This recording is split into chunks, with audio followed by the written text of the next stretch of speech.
नमस्कार साथियों, आप सभी का स्वागत है आज के इस नए वीडियो में।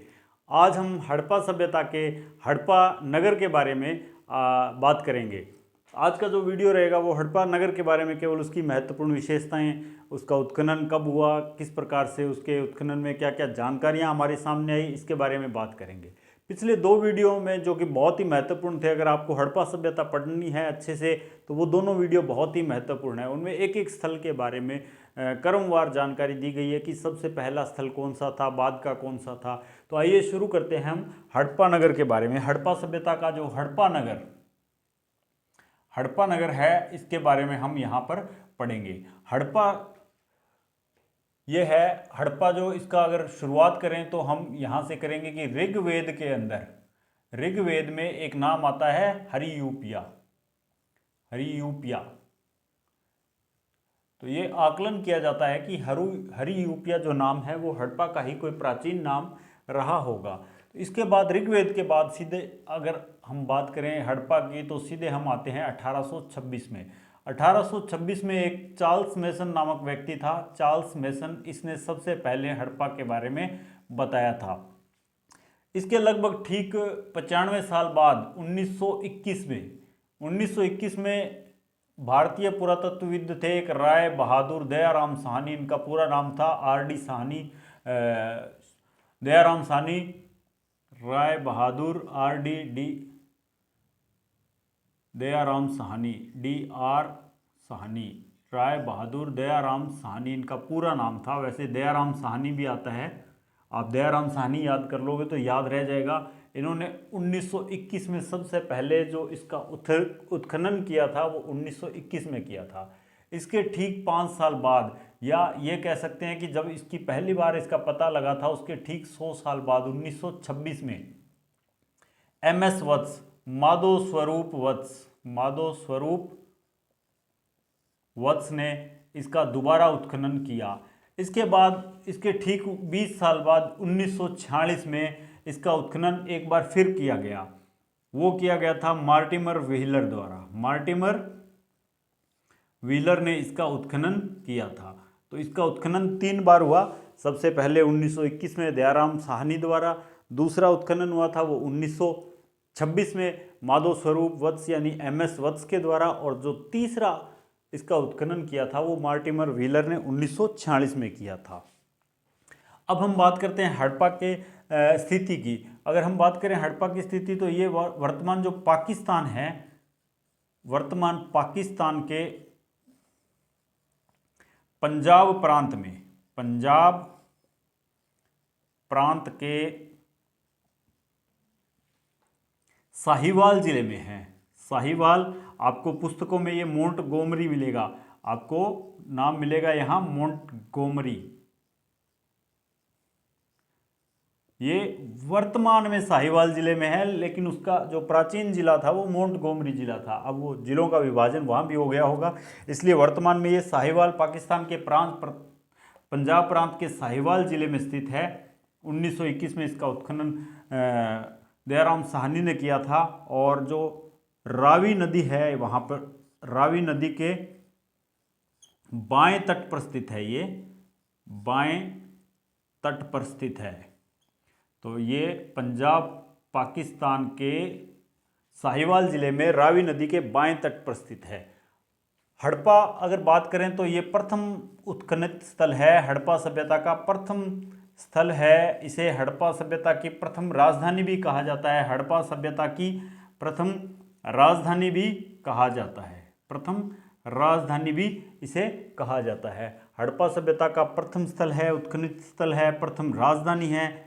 और यहाँ के जो मकान हमें मिले हैं, यहाँ के जो मकान हैं वो पक्की ईंटों के बने हुए मकान हमें यहाँ से प्राप्त हुए हैं। पक्की ईंटों से बने हुए मकान हमें मिले हैं, अब हम इसकी बात करते हैं क्षेत्र की। तो जब इसका उत्खनन किया गया वो 2 टीलों पे किया गया। एक तो था पूर्वी टीला और एक था पश्चिमी टीला। ये पूर्वी टीला था, इसे नगर टीला कहा जाता है, और जो पश्चिमी टीला है इसे दुर्ग टीला कहा जाता है। पश्चिमी टीला है वो दुर्ग टीला कहलाता है, दुर्ग टीला कहलाता है। इसे मार्टिमर जो व्हीलर थे जिन्होंने सबसे अंत में ये किया था इसका उत्खनन, मार्टिमर व्हीलर ने दुर्ग टीले को माउंट ए बी की संज्ञा भी दी है, माउंट ए बी की संज्ञा दी है। ये देखिए मार्टिमर व्हीलर ने बिल्कुल ये व्हील चला दिया था यहाँ पश्चिमी टीले पर। पश्चिमी टीले को दुर्ग टीला कहा जाता है, लेकिन मार्टिमर व्हीलर ने इसे माउंट ए बी की संज्ञा दी। अब ये जो इसका रहवास क्षेत्र है, इसके दक्षिण में अगर बात करें तो एक कब्रिस्तान मिला है। दक्षिण में क्या मिला है? कब्रिस्तान मिला है, कब्रिस्तान मिला है। अब हम शुरू करते हैं कब्रिस्तान से हमें क्या जानकारी यहाँ के मिलती है उससे, क्योंकि इसके बारे में बहुत सारे प्रश्न यहाँ बनते हैं। इस कब्रिस्तान को जो नाम दिया गया है वो दिया गया है R37। कंपटीशन एग्जाम में कथन कारण के प्रश्नों में भी ये बात आती है कई बार, दुर्ग टीले और नगर टीले के बारे में, पूर्व टीला और पश्चिमी टीले के बारे में अलग अलग घुमा फिरा के प्रश्न पूछे जाते हैं। आपको कंफ्यूज नहीं होना है। पूर्वी टीला है वो नगर टीला कहलाता है, पश्चिम टीला है वो दुर्ग टीला। दुर्ग टीले को मार्टिमर व्हीलर ने माउंट ए बी की संज्ञा दी है। कब्रिस्तान को R37 नाम दिया गया है, कब्रिस्तान को R37 नाम दिया गया है। तो ये प्रश्न आते हैं R37 क्या है, माउंट ए बी क्या है? तो माउंट ए बी दुर्ग टीला है जो कि पश्चिमी टीला है हड़प्पा नामक स्थल पर। अब हम बात करें अगर कब्रिस्तान से, तो हमें यहाँ से शव दफनाने की जानकारी हमें प्राप्त होती है। शवों को दफनाने की जानकारी हमें प्राप्त होती है कि यहाँ शव जो था वो दफनाया जाता था। शव को दफनाने की जानकारी, हड़प्पा सभ्यता में शव दफनाए जाते थे, हड़प्पा नगर में शव दफनाए जाते थे, ये जानकारी हमें कब्रिस्तान से मिलती है क्योंकि यहाँ कब्रिस्तान मिल गया। अब यहाँ से दूसरी जानकारी क्या मिलती है, यहाँ पर हमें एक लकड़ी का ताबूत भी मिला है, लकड़ी का ताबूत मिला है, लकड़ी का ताबूत मिला है जो कि देवदार की लकड़ी का है, देवदार की लकड़ी का है। इसके अलावा और क्या मिलता है, यहाँ पर एक शव के साथ, मानव के शव के साथ बकरे के दफनाए जाने के अवशेष मिले हैं, बकरे के दफनाए जाने के अवशेष मिले हैं, दफनाए जाने के अवशेष हमें यहाँ से मिले हैं। और हमें यहाँ से क्या जानकारी मिलती है, और हमें यहाँ से शवाधान की प्रक्रिया की जानकारी मिलती है। शवाधान की प्रक्रिया कैसी थी? शवाधान की प्रक्रिया थी वो उत्तर दक्षिण थी, उत्तर दक्षिण में शवाधान किया जाता था। जो मनुष्य का सिर था वो उत्तर की ओर किया जाता था और जो पैर थे वो दक्षिण की तरफ करके मनुष्य का जो शवाधान था वो किया जाता था। तो मनुष्य का शवाधान था, उसकी जानकारी मिलती है। शव को दफनाने की जानकारी मिलती है। लकड़ी का ताबूत यहाँ से जो कि देवदार की लकड़ी का बना हुआ है वो जानकारी मिलती है। अगली बात करें हम यहाँ पर हड़प्पा सभ्यता में, तो एक स्त्री है, स्त्री के गर्भ से निकलता हुआ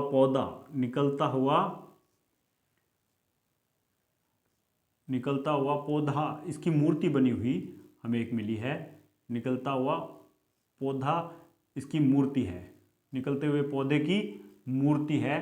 तो इसे मातृ देवी की संज्ञा दी गई है, मातृ देवी। इसे पृथ्वी देवी की संज्ञा कई जगह दी गई है, पृथ्वी देवी की संज्ञा दी गई है। और का क्या कहा गया है, इसे उर्वरा देवी की संज्ञा भी इसे दी गई है, उर्वरा देवी की संज्ञा इसे दी गई है। अगर बात करें हम हड़प्पा सभ्यता की अन्य महत्वपूर्ण जानकारी की, तो यहाँ से हमें एक प्रस्तर या पाषाण मूर्ति मिली है, पाषाण मूर्ति मिली है जो कि किसकी है, एक नर के धड़ की है, नर के धड़ की है, नर के धड़ की है। इसे नर कबंध कहा गया है, नर कबंध प्रस्तर, पाषाण की मूर्ति है, नर कबंध प्रस्तर इसे कहा जाता है। इसके अलावा बात करें अगर हम, तो यहाँ पर दो पाषाण मूर्तियाँ अन्य मिली है, दो अन्य पाषाण मूर्ति मिली है, दो पाषाण मानव आकृति मिली है, ये कह सकते हैं हम। इनमें से एक तो है लाल रंग के पत्थर की, एक तो है लाल रंग के पत्थर की पाषाण मूर्ति, लाल रंग के पत्थर की मानव आकृति, पत्थर की मानव आकृति है। दूसरी है वो काले रंग के नर्तक की मूर्ति है, नर्तक की मूर्ति यहां से हमें प्राप्त हुई है। तो दो मानव पाषाण आकृतियां हमें मिली है।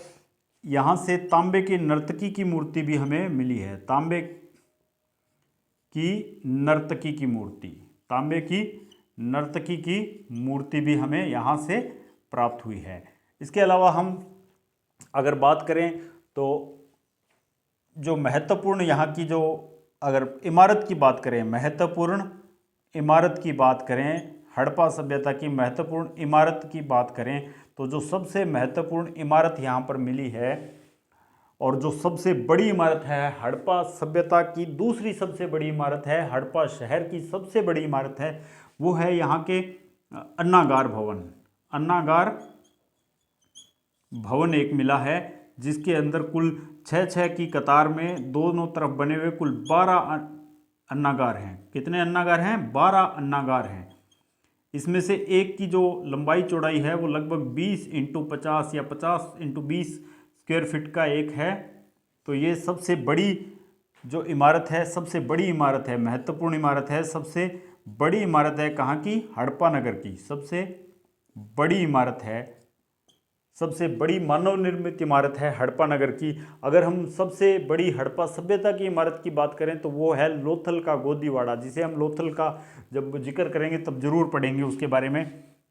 अब यहाँ मैं बता दूँ आपको, ये सबसे बड़ी इमारत है अन्नागार भवन है जो कि हड़प्पा का है, ये मिला है। यहाँ से हमें जो कर्मचारी थे, कर्मचारियों के भवन भी प्राप्त हुए हैं, कर्मचारियों के भवन हड़प्पा सभ्यता से मिले हैं, भवन मिले हैं। श्रमिकों के बैरक बने हुए भी मिले हैं, श्रमिकों के बैरक बने हुए भी हड़प्पा से मिले हैं। अगर बात करें हम यहाँ पर कुछ महत्वपूर्ण बात करें मोहरों की, मोहरों की जो हड़प्पा से कुल मोहरें मिली है उनकी संख्या है 800।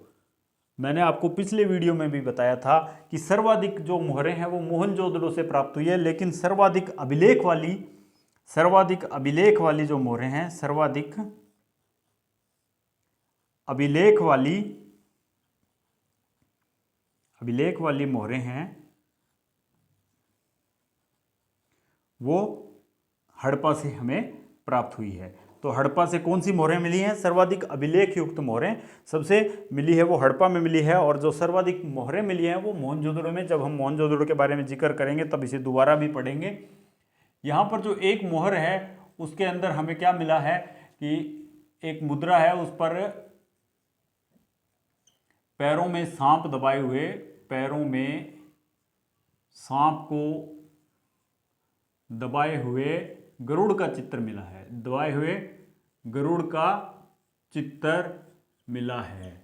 इसके अलावा हमें एक तांबे की नटराज की मूर्ति मिली है, तांबे के नटराज, जो कि शिव का एक रूप माना जाता है। तांबे के नटराज की मूर्ति हमें हड़प्पा से मिली है, जिसे शिव का एक रूप माना जाता है।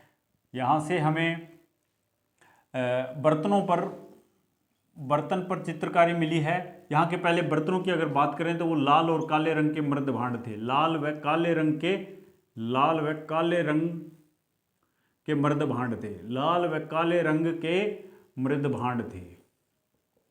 तो इनके ऊपर, बर्तनों के ऊपर जो चित्रकारी की हुई है उसमें हमें नाव का चित्र मिलता है, नाव का चित्र मिलता है, बैल का चित्र मिलता है, बैल का चित्र मिलता है, खरगोश का चित्र मिलता है, खरगोश का चित्र मिलता है। इसके अलावा हमें यहाँ पर बहुत सारी हड्डियों के ढेर मिले हैं, हड्डियों के पशुओं की हड्डियों के ढेर हैं, पशुओं की हड्डियों के ढेर मिले हैं। इसमें विशेषतः एक जगह लिखा हुआ आता है कि गधे की हड्डियां भी यहाँ पर प्राप्त हुई है, गधे की हड्डियां अगर बात करें तो यहाँ पे प्राप्त हुई है, गधे की हड्डियां। इसके अलावा अगर बात करते हैं हम, तो यहाँ से हमें तांबे का पैमाना, स्केल कह सकते हैं, तांबे का पैमाना मिला है, तांबे की प्रसादन मंजूषा मिली है, तांबे की प्रसादन मंजूषा, एक तरह से सामान रखने की टोकरी, प्रसादन मंजूषा मिली है तांबे की। यहाँ पर हमें कांसे का दर्पण मिला है, बहुत ही ये इम्पोर्टेंट है। कांसे का दर्पण कहाँ से मिला है, तो हड़प्पा नामक नगर से मिला है, कांसे का दर्पण मिला है। इसके अलावा हड़प्पा सभ्यता से हमें तांबे की नर्तकी की मूर्ति, शायद हमने पढ़ ली, पित्तल की इक्का गाड़ी मिली है, पित्तल की इक्का गाड़ी यहाँ से प्राप्त हुई है, पित्तल की इक्का गाड़ी। यहाँ से अगर बात करें तो हमें फसलों के बारे में, तो हमें गेहूं और जौ के अवशेष यहाँ से मिले हैं, गेहूं और जौ के अवशेष यहाँ से हमें प्राप्त हुए हैं। अगर हम इसके अलावा बात करें तो सबसे जो एक महत्वपूर्ण है वो सूर्य पूजा का, यहाँ पर हमें सूर्य पूजा का अवशेष मिलता है। एक स्वस्तिक का चिन्ह, स्वास्तिक का चिन्ह मिला है, स्वास्तिक का चिन्ह हमें प्राप्त हुआ है, स्वास्तिक का चिन्ह, ये हमें सूर्य पूजा का संकेत देता है, सूर्य पूजा का संकेत देता है। तो हम बात करें तो यहाँ हमें कोई हथियार नहीं मिला है, ये बहुत इंपॉर्टेंट है कि कोई हथियार नहीं मिला है। ये मैंने पहले भी बताया था कि शांति प्रिय लोग थे, तो कोई हथियार यहाँ से नहीं मिला है, कोई भी हथियार नहीं मिला है। तो अब हम एक बार थोड़ा सा इसको रिकॉल कर लें, बहुत आसान है। एक बार अगर आप इसको वीडियो को 1 या 2 बार ध्यान से देखोगे, आपके पूरी हड़प्पा सभ्यता का जो हड़प्पा नगर है उसके बारे में सारी जानकारियाँ आपको कंठस्थ हो जाएंगी। बहुत आसान है। हड़प्पा नगर है, उसका पहला जिक्र ऋग्वेद में हरियूपिया नाम से आता है। उसके पश्चात 1826, आपको याद रखना होगा, 3 ही सन है केवल इसमें। जो बच्चे कहते हैं कि हमें हिस्ट्री में सन याद नहीं रहते, उनके लिए बता दूं कि हड़प्पा नगर में केवल आपको 3 या 4 ही मुख्य हैं। उनमें से जो सबसे महत्वपूर्ण है वो केवल एक ही है, जो 1921 वाला है, वो सबसे ज़्यादा यही प्रश्न पूछा जाता है। इसके अलावा इन दोनों पे प्रश्न बहुत कम आते हैं, इन तीनों पे। तो सबसे महत्वपूर्ण तो आपको एक ही सन हड़प्पा सभ्यता में याद रखना है, 1921। इसके अलावा बात करें तो सारे 4 सन है, 1826 है, 1921 है, फिर 1926 है और 1946 है। इसको सिस्टमेटिक ढंग से आप कैसे याद करोगे? 1826 आपको 10 बार पहले की वीडियो में बात हो चुकी है, तो याद रहेगा। चार्ल्स मैसन ने हड़प्पा सभ्यता की जानकारी दी, जो कि हड़प्पा नगर की जानकारी थी। तो 1826, अब उसके ठीक 95 साल बाद, फिर 100 साल बाद, फिर 120 साल बाद, या इनको आपस में आप कर सकते हो, ये 95 है, फिर इसके 5 साल, फिर इसके 20 साल बाद। तो 1826 में चार्ल्स मैसन की प्रथम जानकारी। उसके बाद 1921 में राय बहादुर दयाराम साहनी ने बिल्कुल दया नहीं की थी हड़प्पा का उत्खनन करते समय। राय बहादुर दयाराम साहनी, दया शब्द याद रखो, दया शब्द याद रखोगे तो ये याद हो जाएगा। हड़प्पा की जब खुदाई की थी, या ये कह सकते हैं उत्खनन किया था, तो दया नहीं आई थी दयाराम साहनी को। हड़प्पा की खुदाई करते समय बिल्कुल दया नहीं आई थी दयाराम साहनी ने। उन्होंने 21 में इसको खोद डाला, 21 में इसको खोद डाला। उसके 5 साल बाद माधव स्वरूप वत्स ने इसका स्वरूप बदलने के लिए दोबारा इसकी खुदाई की। फिर 1946 में व्हीलर ने पूरा व्हील चला दिया इसके, और इसको बता दिया कि पश्चिम टीला है वो दुर्ग टीला है, वो माउंट एबी है। मार्टिमर व्हीलर ने ये बताया व्हील चलाते हुए कि माउंट एबी है, वो पश्चिम टीला है। तो माधव स्वरूप ने इसका स्वरूप 1926 में बदलने की कोशिश की। 1946 में मार्टिमर व्हीलर ने पूरा व्हील चलाते हुए बताया कि माउंट एबी है, वो दुर्ग टीला है। ये कहाँ पर स्थित है? पंजाब, पाकिस्तान में पंजाब प्रांत है, वहाँ के साहिवाल ज़िले में, और पहले मोंटगोमरी। अगर दोनों में से कोई भी ऑप्शन में आए तो दोनों सही है, दोनों आए तो आपको साहिवाल लिखना होगा, क्योंकि ये वर्तमान में साहिवाल ज़िले में स्थित है। और रावी नदी के किनारे, देखो कोई भी नदी है उसका किनारा कैसा होता है? हरा भरा होता है। तो देखो हरा भरा होता है, तो हड़प्पा है वो कहाँ पे है? वो रावी नदी के किनारे है। हड़प्पा है वो कहाँ है? रावी नदी के किनारे है। कौन से किनारे है? रावी नदी के बाएं किनारे पर है, रावी नदी के बाएं किनारे पर है। और उसके जो नगर टीला या जो नगर स्थान है उसके दक्षिण में क्या है? कब्रिस्तान बना हुआ है। जो रहने का स्थान है उसके दक्षिण में कब्रिस्तान है, लगभग दक्षिण में ही होते हैं कब्रिस्तान। कब्रिस्तान है, तो कब्रिस्तान से हमें क्या क्या जानकारी मिलती है? पहली जानकारी ये मिलती है कि कब्रिस्तान है, शव को दफनाया जाता था, शव मिले हैं। शव को दफनाने के लिए क्या प्रयोग किया जाएगा? लकड़ी का ताबूत, उस समय में लकड़ी का किया जाता था, तो वो लकड़ी कौन सी थी? वो देवदार की थी। उसके बाद शव के साथ और क्या मिला? तो बकरे के एक जगह दफनाए जाने के अवशेष मिले हैं। शवाधान की प्रक्रिया की जानकारी मिलती है कि शव का सिर और पैर किधर किया जाता था? तो उत्तर में इसका सिर किया जाता था, दक्षिण में इसके पैर किए जाते थे। अब बात करते हैं हम, ये बात हो गई कब्रिस्तान से संबंधित। अब आते हैं सीधा एक मूर्तियां जो मिली है उनके ऊपर। तो पहली सबसे महत्वपूर्ण मूर्ति है, उस स्त्री के गर्भ से निकलता हुआ जो पौधा है उसकी मूर्ति है, जिसे मातृ देवी, पृथ्वी देवी या उर्वरा देवी का नाम दिया गया है। उसके अलावा पाषाण मूर्ति में नर के धड़ मिले हैं, जिसे नर कबंध प्रस्तर या पाषाण कहा जाता है। पाषाण मूर्ति है ये, नर कबंध कहा जाता है इसे।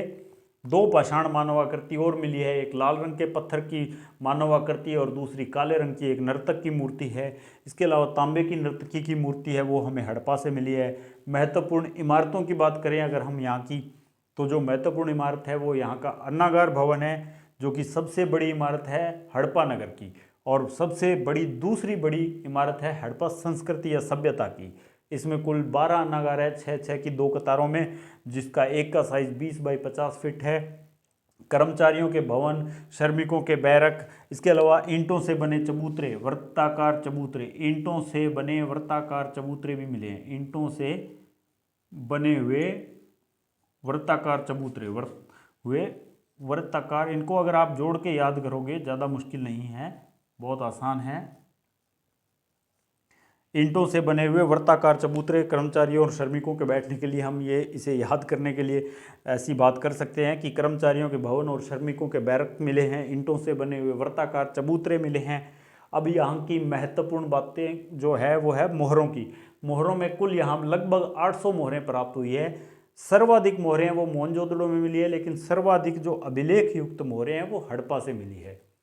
यहाँ की जो एक मुद्रा है उसके ऊपर पैरों में सांप दबाए हुए गरुड़ का चित्र मिला है। तांबे के नटराज की मूर्ति हमें यहाँ से मिली है।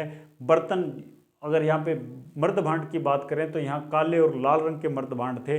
नाव का चित्र उन पे अंकित किया गया है, बैल का चित्र है, खरगोश का चित्र ये बनाए गए हैं। यहाँ पे हड्डियों का ढेर मिला है, पशुओं की हड्डियों का ढेर मिला है, गधे की हड्डियाँ मिली है, तांबे का पैमाना मिला है, तांबे की प्रसादन मंजूषा, तांबे के देखो तांबे का पैमाना और तांबे की प्रसादन मंजूषा, कांसे का दर्पण, फिर पीतल की इक्का गाड़ी और गेहूं और जौ के अवशेष, 2 फसलों के गेहूं और जौ 2 महत्वपूर्ण फसलें हैं उनके अवशेष मिले हैं। स्वास्तिक का चिन्ह मिला है जो सूर्य पूजा का संकेत देता है। तो इस तरह से अगर आप इसको 1 या 2 बार रिवाइज करोगे बहुत आसानी से ये आपको याद हो जाएगा, ज़्यादा मुश्किल नहीं है। ज़्यादातर प्रश्न इसके हड़प्पा सभ्य या हड़प्पा नगर से संबंधित इस टॉपिक में से जो पूछे जाएंगे वो आपको मैंने करवा दिए हैं। इससे ज़्यादा अगर कोई बहुत ज़्यादा डीपली स्टडी करना चाहता है तो आप अच्छी पाठ्य जो अपने रेफरेंसेस बुक्स हैं उनका सहारा भी आप ले सकते हैं। लेकिन मुझे उम्मीद है कि प्रत्येक जो कंपटीशन एग्ज़ाम होता है उसको ये कवर करेगा, ये वीडियो है उसको कवर करेगा। आपको ज़रूरत है इसको 2 या 3 बार केवल रिवाइज करने की और ये आपको अच्छे से याद हो जाएगा। अगर आपको ये वीडियो पसंद आया तो अपने दोस्तों के साथ शेयर ज़रूर कीजिए और कमेंट बॉक्स में आपको और कौन से टॉपिक पे वीडियो चाहिए या क्या जानकारी लेनी है वो अवश्य लिखिए, ताकि मैं उस पर वीडियो बनाकर आपकी सहायता कर सकूं। Thank you.